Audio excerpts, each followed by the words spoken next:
What's up, everybody? For NYup and Syracuse.com, I am Matt Parrino, and today I am joined by Andrew Callahan from MassLive.com. He covers the New England Patriots, and I brought in Andrew today to talk about the potential free agents hitting the market from the Patriots, the Super Bowl champs. The offensive line, one of the main areas the Buffalo Bills are looking to improve this offseason, and for the Patriots, left tackle Trent Brown is hitting free agency, and he had quite the year coming over from San Francisco, former 7th-round pick.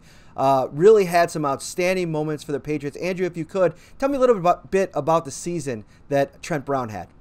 Well, the first thing you need to know about Trent Brown is that he's massive. And, the only reason I have to tell you that, of course, is if you haven't seen him play, because it stands out immediately. Talking about a guy 6'8", 380 pounds. And he made the transition this season from right tackle, where he had played predominantly in San Francisco before the Patriots acquired him during the draft last year, to left tackle, where he manned Tom Brady's blindside for the entirety of the Super Bowl run. So the transition took some time. You saw him struggle with some speed rushers in September and October, but he really turned a corner there, later in the year. And it's easier from a pass protection standpoint because he's just so big. He just has to get in the way. But run blocking, took a little bit more time. And once he did that, you saw him leading the way for some of the most important runs of the season, getting low, great pad level, good drive. You saw in the AFC Championship game, and then in the Super Bowl with the only touchdown scored, going right behind him on that left side. Dion Dawkins struggled quite a bit for the Bills at the left tackle spot this season at times. He even owned it himself coming out after the season, saying that, he has to be better. He has to be more focused. So left tackle could potentially be a spot the Bills are looking to upgrade, whether it be in free agency or the draft. Andrew, if you could, what is the Patriots' interest level in bringing Brown back in 2019 if they can?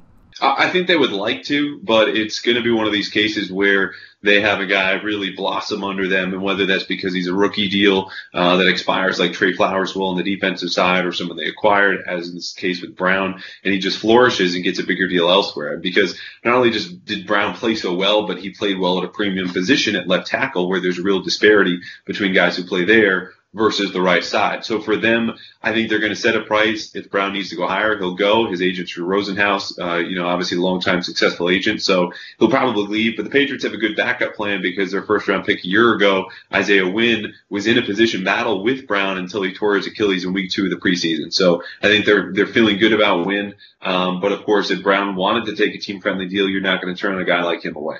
Moving right along to Trey Flowers, pass rusher, edge rusher extraordinaire for the Patriots, but somebody that, while on the defensive side of the ball there aren't a ton of glaring needs, I think adding a pass rusher is something that teams are always looking to do if the opportunity presents itself.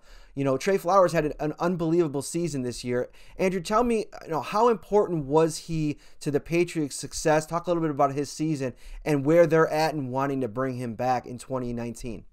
Sure. It's funny hearing Flowers described as an elite edge rusher. Obviously, he plays on the edge, but I think up until this season, he had really become known for his all-around game, and perhaps foremost his run defense, because while he's led the Patriots in sacks and quarterback hits each of the last 3 seasons, those totals have generally topped out at around 6 or 7, as was the case this year with 7 sacks. But their pass rush plan and Flowers' approach as well is much more predicated on pressure and just affecting the quarterback more than necessarily puncturing the pocket and taking him down. So for Flowers, you have a well-rounded guy who works extremely hard. He's as versatile as a lineman as you'll see, because they'll kick him in either at 3 technique or at 0, where he'll play head up on the center and rush from that standpoint. But traditionally, you'll find him on the edge, where he's holding the edge down very well against the run, and then getting good pressure in obvious passing situations. But he's a guy they leaned on, really the only front 7 defender that could consistently win his one-on-one matchups. He's an ascending player, so he graded out in the top 5 for Pro Football Focus grades for edge defenders in the top 5 the entire season. Only dealt with 1 concussion and caused him to miss a game in week 3 against the Lions. But overall, outstanding player, just 25. I think it's going to be really difficult for the Patriots to retain him, but I'd expect them to try to open up some more cap space for just that reason, because he's a guy that if you're going to spend money, given where he is in his career and what he's shown to date and his consistency and reliability, he deserves that kind of money. You never really can tell what Bill Belichick is going to do year to year. Obviously, a few years ago, they had Chandler Jones, who really excelled as a pass rusher. What's the difference, would you say, between that situation with Jones and now with Flowers potentially leaving via free agency or trade?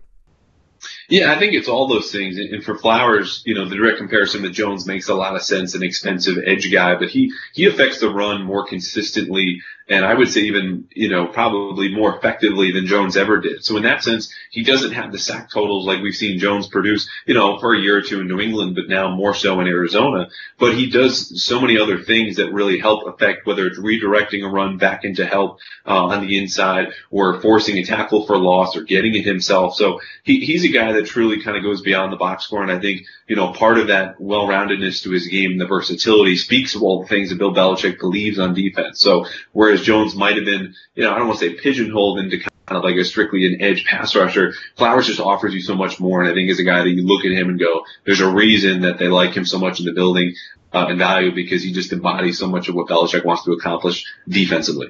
All right, moving back to the offensive side of the ball, and a position of need for the Bills at wide receiver. There's three names that we're going to talk about. Maybe not the sexiest on the free agent market, but the trio of Cordarrelle Patterson, Chris Hogan, and Philip Dorsett. Very interesting group.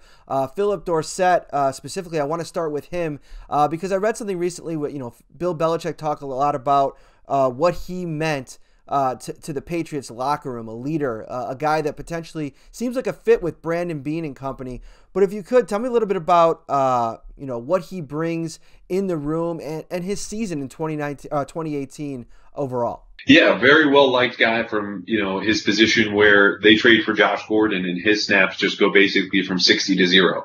And he has to sit and wait. Of course, Gordon is then suspended and leaves the team, and he steps right back up and was never a featured part of the offense. But when you look at his efficiency numbers, how he produces on a per snap and per target basis, he's by far the most efficient receiver the Patriots had. So, I think the fact that he does work so hard, he comes from a family of weightlifters, which it might be hard to believe just looking at him, but he's always had that speed element. He refined his game much more here in New England. It didn't always lead to that production. He might be forever a career number 3 or number 4 guy, but there are other elements of his game that he brings that, as just you said, that have become really valued in New England where, he might not always get his shot, but when he's called upon, he's ready. And, the flip side of that, of course, is, well, there's a reason they're not trotting him out there with the starting lineup. And that was because you look in the Super Bowl, doesn't have a catch. Did have a touchdown in the AFC Championship game, but, it's just a guy that if you need to win one-on-one every single down, probably isn't going to get there. But, if he's your number 3 or number 4 guy, I think you're very happy to have Philip Dorsett on your team.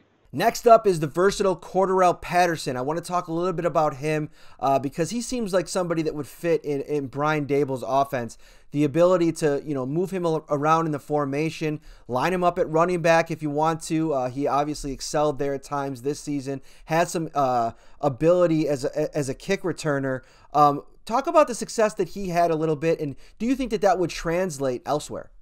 It depends on the coaching staff. He was used very briefly as a running back, as new as that looked, when they had that against Green Bay, and then, of course, against Buffalo a week earlier, using him in that style of role. But the Patriots did it more effectively. In the runs, they were employing him through a lot of outside zone, kind of just, make one decision, one read, cut, and go. That's always been the strength of Patterson's game as a returner and a receiver, the decisiveness, working within those simpler concepts. So for him, he's become, I would take him out of the receiver kind of position and put him more of a gadget role because of all the different things that he does for New England. You mentioned playing running back, wide out, taking a lot of jet sweeps for them offensively and in the return game. So he's a guy that provides you emergency depth at running back, but by himself is at the top of the league in returning. So for him, because of those different roles and how few guys, at his size and speed and agility just, really exist not only in the league but on planet Earth, I think he should be a priority for the Patriots. But if he lands elsewhere, it's because he earns a deal that's tied to the versatility that we've been talking about that he showed in New England, the ability to do it all. You just have to be willing enough and creative enough to use them in all those different ways. All right, guys, that's going to wrap it up.